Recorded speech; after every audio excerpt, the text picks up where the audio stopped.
Hi guys, so today we're going to be looking at 5.4, Solving Radical Equations and Inequalities Part 2. So, let's say for example we're asked here to solve the following. It says to solve 2x to the power of 3 over 4 plus 2 equaling to 10. So just like how we did with the radicands, the first thing that I want to do is get rid of everything that's on the outside of our exponent. So that would include that plus 2. I want to get rid of that first. I could do that by completing the opposite operation, which is to subtract 2 on both sides of the equation. That leaves me with 2x to the power of 3 over 4 equaling to positive 8. And then from there, that's when I want to get rid of this fraction. So for this fraction, and then I'll just rewrite it in like a format where it's vertical. Oops, sorry.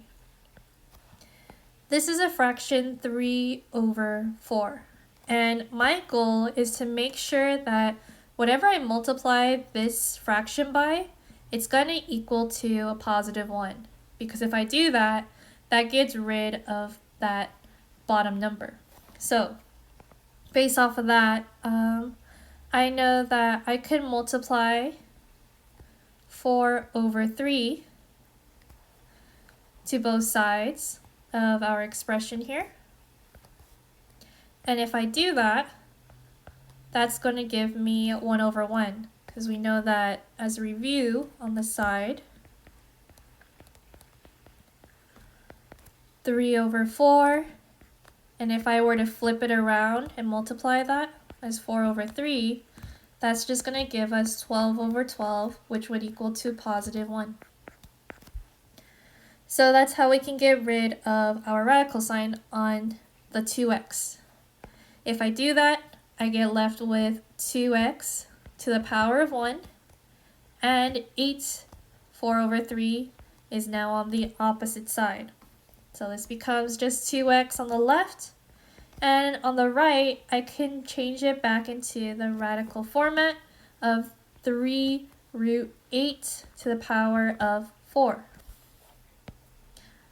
When I do that, I get here 2x, and this becomes 2 to the power of 4, which then equals to 16. And on the left side, I still have my 2x. Then from there, I want to get rid of my 2. So to get rid of the 2, I have to divide 2 to both sides of the equation. And that leaves me with x equaling to positive 8. And that would be my final answer.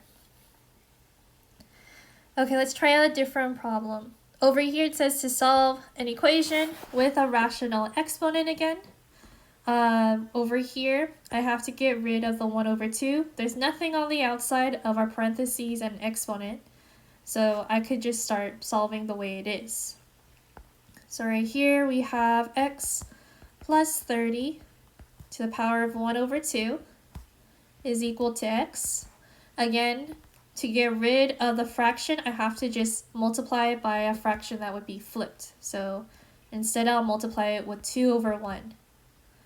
And if I do that, it's going to make the 1 over 2 into just regular exponent of 1. So now we have x plus 30 to the power of 1. And on the other side, we have x to the power 2 over 1, which is just x squared. From there, if I'm going to solve for this is a 30. I'm going to get rid of the exponent of 1 so that I get x plus 30. And now I have x squared on the right. Whenever I have x squared and an x value, that means that I have to do some form of factoring. So I will move the x and the 30 to the right side. Move the x, move the 30. And if I move the x and the 30, I get here 0 on the left side. On the right side, I get x to the power 2 minus x minus 30. And I know that two numbers that can multiply to get negative 30 are negative 6 and positive 5. So we get here 5x and negative 6x, which ends up equaling to negative x. And that's what we want. So our two solutions or our two factors are x minus 5, x minus 6 and x plus 5. Which means our solutions are going to be x equaling to 6 and x equaling to negative 5. Now again, whenever we have two different solutions, we have to check to make sure both of them work out. One of them may not possibly work. So I'm going to check them out. I'll start off with x equaling to 6. If I substitute positive 6 for x, I get 6 plus 30 to the power of 1 over 2 equaling to positive 6. This then becomes 36 to the power of 1 over 2 equaling to 6. And then from here I could just square root the 36. And that equals to 6 equaling to 6, which ends up working. Cool. Let's check out the other solution then. We can also check out x equaling to negative 5 and see if that works. Right here we have negative 5 plus 30. Negative 5 plus 30 to the power of 1 over 2. And that's supposed to equal to negative 5. When I do that, this becomes 25 to the power of 1 over 2. And this still equals to negative 5. And the square root of 25 is not going to equal to negative 5, but actually will equal a positive 5. So we know that this answer does not work out in the end. The only one that seems to work out is the one on top. So because of that, my solution is going to be only x equaling to 5. And that would be it. Alright, let's try out solving radical inequalities.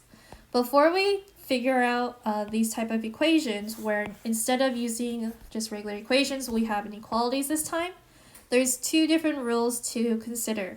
So we have to consider restrictions when it comes to square roots or any root that has an even number. They must have a positive radicand, which means that anything inside of this square or this radicand, it has to be a positive answer in the end. So whenever we see that there is a radicand that has an even root, such as this one right here, this is a square root, there's one restriction that we have to check as in addition to solving our answer, which we will do. In this case, because we have a 3, which is odd, we don't have to do the same restrictions. So let's try out the one where we have an even root. We have here to solve for 3 times square root of x minus 1 being less than or equal to 12. If I were to solve for this, I have here first my step 1,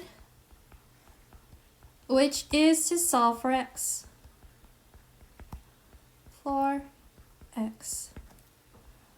And if I'm solving for x, and let me move it up a little bit, I have here 3 square root of x minus 1 being less than or equal to 12. And again, to deal with any radicand, I have to divide and get rid of anything on the outside of the radicand first. So I'll divide 3 to both sides.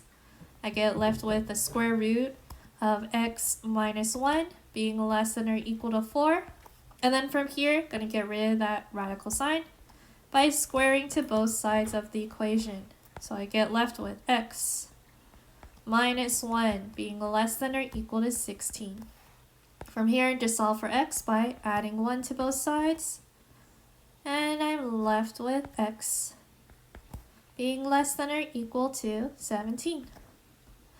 Now, that normally would be the end of my answer if our root was odd. But again, because we have an even root, we have to do one last thing. Okay? So step 2 is to think about the restriction.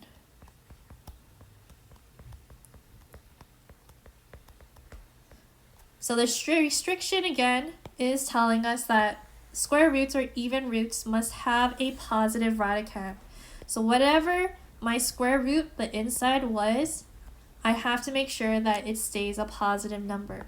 So from my square root here, I have the square root of x minus 1. So I'll write down, we have the square root of x minus 1. And again, whatever is inside of our square, that answer has to end up being positive or at least equal to 0. So from here, I'll solve for this.